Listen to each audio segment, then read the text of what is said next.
Sequence initiated. T-minus 15 seconds and counting. T-minus 10, 9, 8, 7, 6, 5, 4, 3, 2, 1. Turbopump at light speed. Liftoff. Liftoff of a Soyuz TMA-05M carrying Sonny Williams, Yuri Malenchenko, and Aki Hoshide on a 2-day journey to the International Space Station.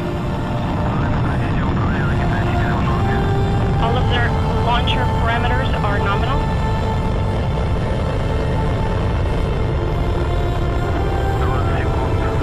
Seconds. First stage thrusters are operating nominally. Copy all launch control, and we are fine. 30 seconds into the flight. Launcher parameters are nominal. Copy launch control. 40 seconds into the flight. Everything's stable. Copy all. Copy. Everything's in order on board.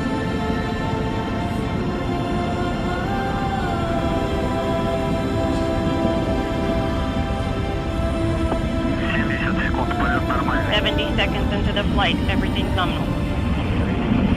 Copy. For stages 1 and 2 are operating nominally. Copy.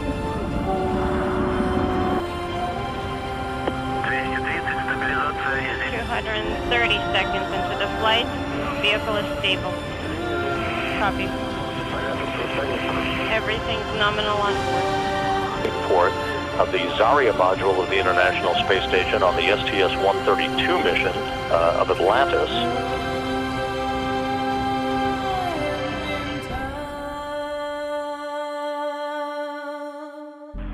You can see the Core's automated rendezvous system, the crosshairs in this engineering view, just about perfectly aligned with the docking target on the Rosviet module. Rate is normal, standing by for contact. Capture confirmed. Docking confirmed. Docking confirmed at 11:51 p.m. Central Time, 12:51 a.m. Eastern Time over northeast Kazakhstan.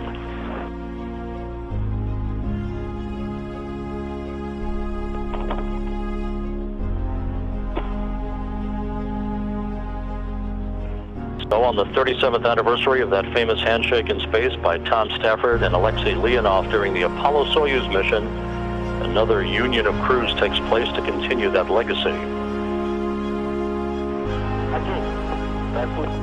Okay, how do you read me? Okay, let me know when to switch to another cabin. Yeah, copy. And there is the hatch opening. Okay, yes, that was the... Aki Hoshide returning to the International Space Station, first to float in and be greeted by the residents of the complex. Sonny Williams next. Something is pausing. Okay. I did not copy you. Williams spent almost 200 days on board the International Space Station in 2006 and 2007, and there is the veteran Russian cosmonaut Yuri Malenchenko floating into the Rosviet module, being greeted by Revin, Akaba, and Padalka, all 6 crew members now together on board the International Space Station. The official opening of the hatches coming at 11:23 a.m. Moscow time, 2:23 a.m. Central Time, on Tuesday morning, July 17th, on the 37th anniversary of the docking of Apollo and Soyuz in that historic mission more than 3 decades ago. Hello, I'm Sunny Williams. I'm up here on the International Space Station. So this is Node 2. This is a really cool module. Of course, most of these modules you'll see they have 4 sides and they're put together. That way we could sort of work on a flat plane, either a wall, a floor, another wall, or the ceiling. But you know, again, all you have to do is turn yourself and your reference changes. The reason I'm bringing that up is because this is where 4 out of 6 of us sleep. And so people always ask about sleeping in space. Do you lie down? Are you in a bed? Not really, because it doesn't matter. You don't really have the sensation of lying down. You just sit in your sleeping bag. So here's one sleep station right here. I'm going in right now. You can follow me if you want. So I'm inside. It's sort of like a little phone booth, but it's pretty comfy. I've got a sleeping bag right here that we sleep in, so we don't have sort of like a little bit of a cover. We don't fly all over the place. But you know, you can sleep in any orientation. I have it sleeping, feeling like I'm standing up right now, but like you saw, I'm on the floor. But it doesn't matter if I turn over and I sleep upside down. I can't have it, I don't have any sensation in my head that tells me that I'm upside down, so it really doesn't matter. The sleep station is also like a little office. We've got a computer in here. As you can see, we've got a couple little toys. I've got some books. I've got some clothes and other things that make it sort of like home. I'm coming out. And just for reference, that's one sleep station. This one's another. Right here. There's one on the ceiling, if you want to call it. Right here. And then there's a 4th on the other wall over here. So all of us sleep in a little bit of a circle. All right, come on back. There's more to show you.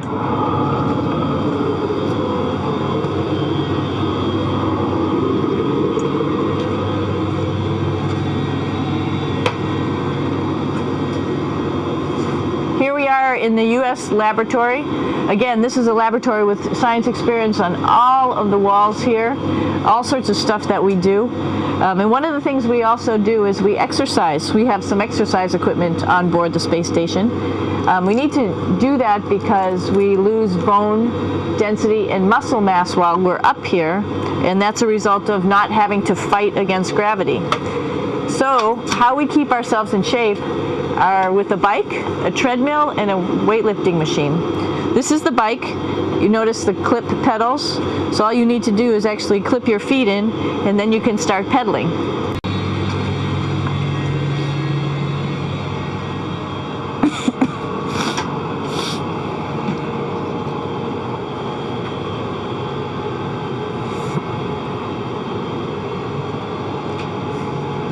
Here's a pretty cool place. This is sort of like in your house where everybody meets in the morning. After you wash your face, brush your teeth, you want to find something for breakfast. And this is our kitchen. You might notice there's all sorts of foods here.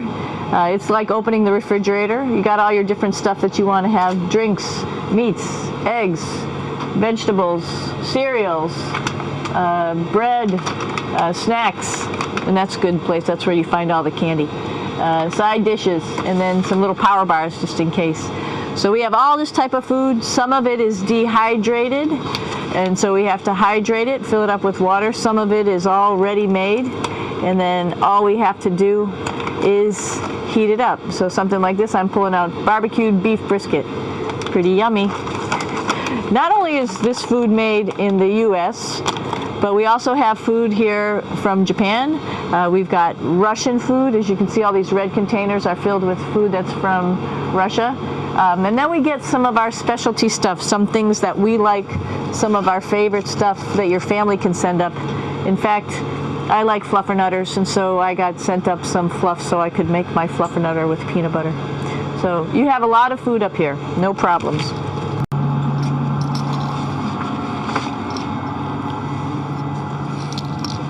It's like a glass-bottom boat. This is the cupola. It sticks down below the space station. It's one of those places you find yourself hanging out in all the time because all you want to do is look back at our planet. I think some questions I had were about what do you do in your free time?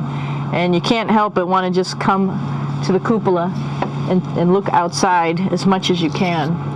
And a lot of folks, I play this game with myself about where we're flying over the Earth. Try to come in here and just guess. After being here for a little while, you can sort of figure it out. You can tell different cloud types over different continents. You can tell different soil types over different continents. So let's see. And then, of course, there's a lot of ocean. So usually we're over the ocean at first glance. I will tell you in just a moment where we are.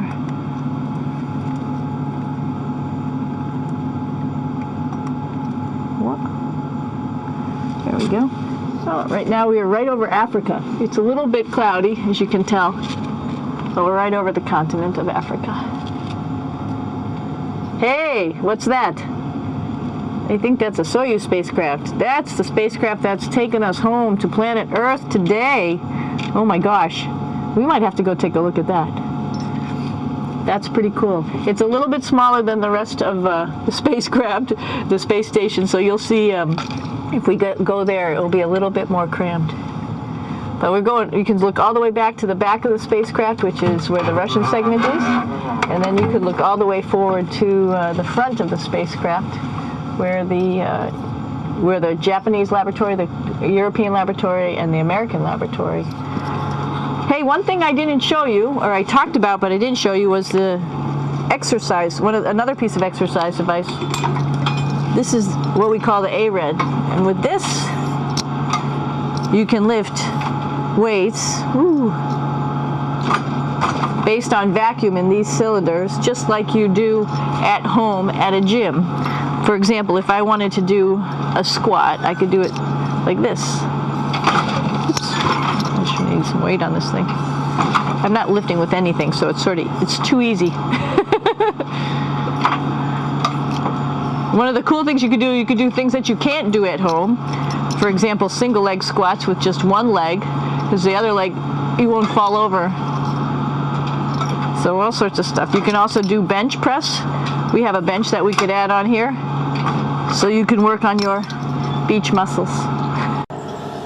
I know that there's some questions about how to use the bathroom and how do you actually live in space like normal, like at home. I mentioned real quickly about getting up in the morning and brushing your teeth and washing your face. Well, how do you do that? Well, here is the bathroom, essentially. You get up in the morning and we have a little kit, and it has all the essential things that you need, like your toothbrush and toothpaste and brush. See how much better the brush makes my hair look? I'm just joking. It still stands up straight. It doesn't matter where you are. It's always going to stand up straight while you're up in space. A lot of people ask about toothbrush and toothpaste. So, luckily enough, toothpaste, you can do it upside right this way, is sticky, and so it sticks to your toothbrush. No problem. Another cool thing is that water sticks to your toothbrush too. If you can see it, I'll have some water come out. The water is pretty neat up in space. It'll stick to your toothbrush, and it will make a big bubble, and that's just by surface tension. And then you can drink it. So a lot of people ask about what do you do with the toothpaste after you brush your teeth.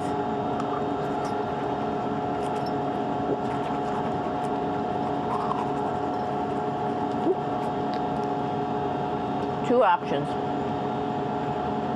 Swallow it, and it's sort of like mouthwash, but it tastes a little gross. Or you can just spit it out in a paper towel, and then you don't have to worry about it. Swallowing thing I wouldn't recommend at home. I'm only up here for 4 months, so it's not that bad. One of the most pressing questions about living in space, of course, is the bathroom. So let's take a look at that little piece of work. Come on in.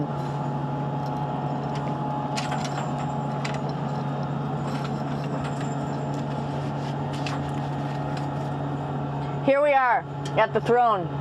This is awesome. You might see the little, you might have noticed the little moon on the outside. This is our orbital outhouse right here.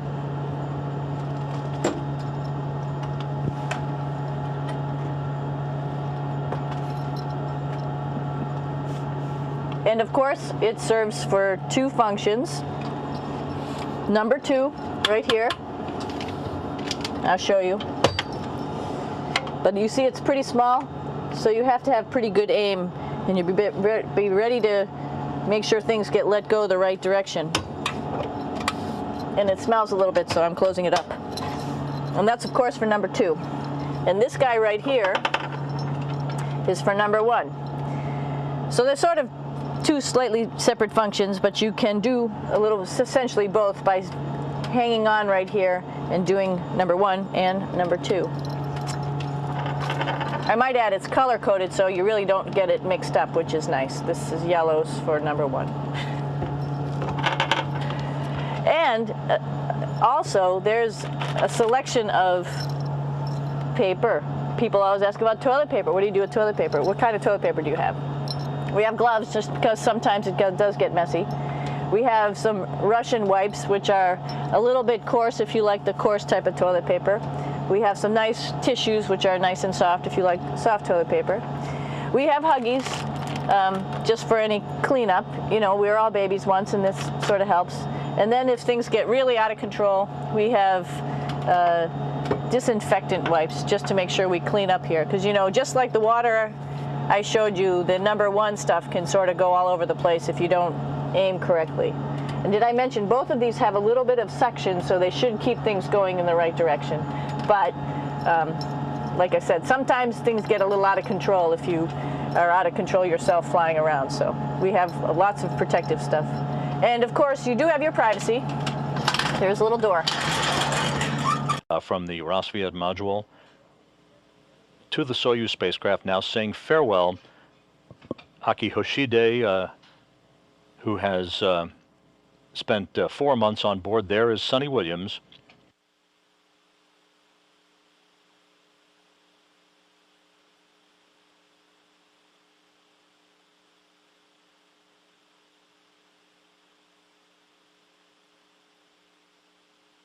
Yuri Malenchenko will come into the field of view momentarily.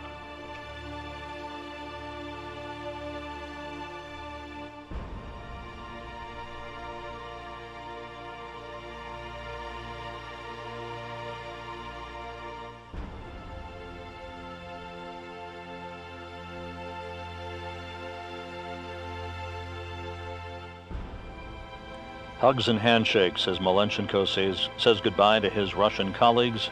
A final wave from the crew as they are now all inside the Soyuz spacecraft, ready to close hatches and begin all of the preparations for undocking that is scheduled 3 hours, 10 minutes from now at 4:26 p.m. Central Time.